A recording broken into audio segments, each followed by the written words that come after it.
नमस्कार, मैं हूं राधा राणा और आप देख रहे हैं आर्यभट्ट टाइम्स। आज हम बात करेंगे बिहार शिक्षा विभाग के उस सख्त फरमान की जिसने पूरे प्रदेश के शिक्षकों में हलचल मचा दी है। जहां बिहार के शिक्षा विभाग में एक बार फिर सख्ती की बयां बह चली है। के पाठक के बाद अब नए अपर मुख्य सचिव एस सिद्धार्थ ने मोर्चा संभालते ही एक ऐसा आदेश जारी कर दिया है जिससे साफ हो गया है कि अब स्कूल से गायब रहना और राजनीति करना शिक्षकों को भारी पड़ सकता है। यह वही तेवर है जो कभी के पाठक की पहचान थे और अब एस सिद्धार्थ उसी राह पर चलते दिख रहे हैं। शिक्षा विभाग ने साफ कर दिया है कि अब वे शिक्षक जो स्कूल में सिर्फ हाजिरी लगाकर गायब हो जाते हैं या फिर स्थानीय राजनीति में सक्रिय हैं, उन्हें बख्शा नहीं जाएगा।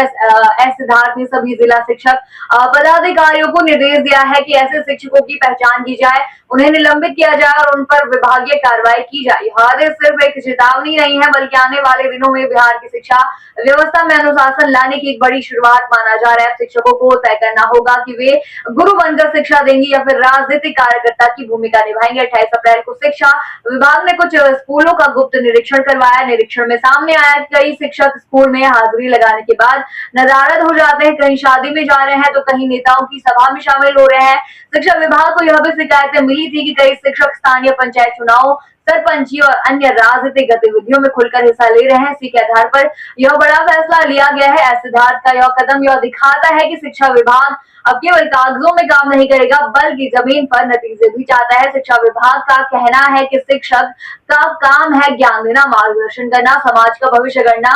अगर वही शिक्षक बच्चों की क्लास छोड़कर राजनीति करेंगे तो आने वाली पीढ़ी का क्या सीखेगी। शिक्षा एक तपस्या है और शिक्षक उसका साधक होता है। इस नाते का उसका आचरण बाकी समाज के लिए प्रेरणा बनना चाहिए, लेकिन अब जब वही आचरण सवालों में घेरे में आ जाए तो कार्रवाई अनिवार्य हो जाती है। सिद्धार्थ ने चेतावनी दी है कि अब कोई भी शिक्षक अगर हाजिरी लगाने के बाद स्कूल से गायब पाया गया या फिर किसी राजनीतिक गतिविधि में शामिल मिला तो उसके खिलाफ सस्पेंशन और विभागीय जांच की प्रक्रिया तत्काल शुरू की जाएगी। इस आदेश के बाद सभी जिला शिक्षा अधिकारियों को सतर्क कर दिया गया है। उनके ऊपर यह जिम्मेदारी है कि वे अपने क्षेत्र के स्कूलों की नियमित निगरानी करें और शिक्षकों की गतिविधियों पर नजर रखें। आदेश ऐसे समय में आया है जब बिहार की शिक्षा व्यवस्था को लेकर पहले ही सवाल उठते रहे। कई रिपोर्ट्स में यह भी बात सामने आई है कि सरकारी स्कूलों में शिक्षकों की गैर हाजिरी, पढ़ाई का स्तर और बच्चों की गिरती हुई परफॉर्मेंस चिंता का विषय रही है। ऐसे में अगर शिक्षक खुद लापरवाह होंगे तो फिर शिक्षा की रीढ़ कैसे मजबूत होगी। यही कारण है कि के पाठक की तरह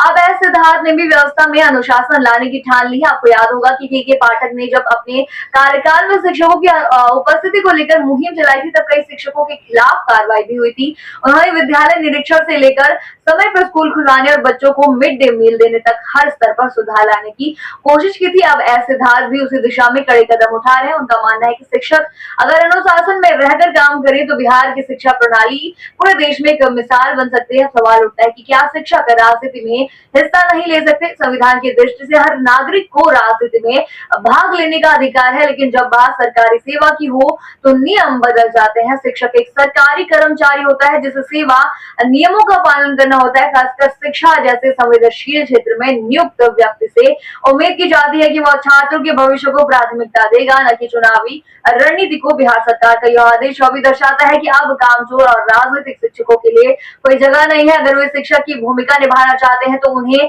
ईमानदारी और समर्पण से अपना कर्तव्य निभाना होगा, नहीं तो उनके लिए अब शिक्षा विभाग में कोई स्थान नहीं रहेगा। आप क्या सोचते हैं इस बदलाव पर हमें कमेंट सेक्शन में जरूर बताइए और बने रहिए आर्यभट्ट टाइम्स के साथ ही चैनल को सब्सक्राइब करना ना भूलें और हमारी फेसबुक और वेबसाइट के साथ भी जरूर जुड़ें।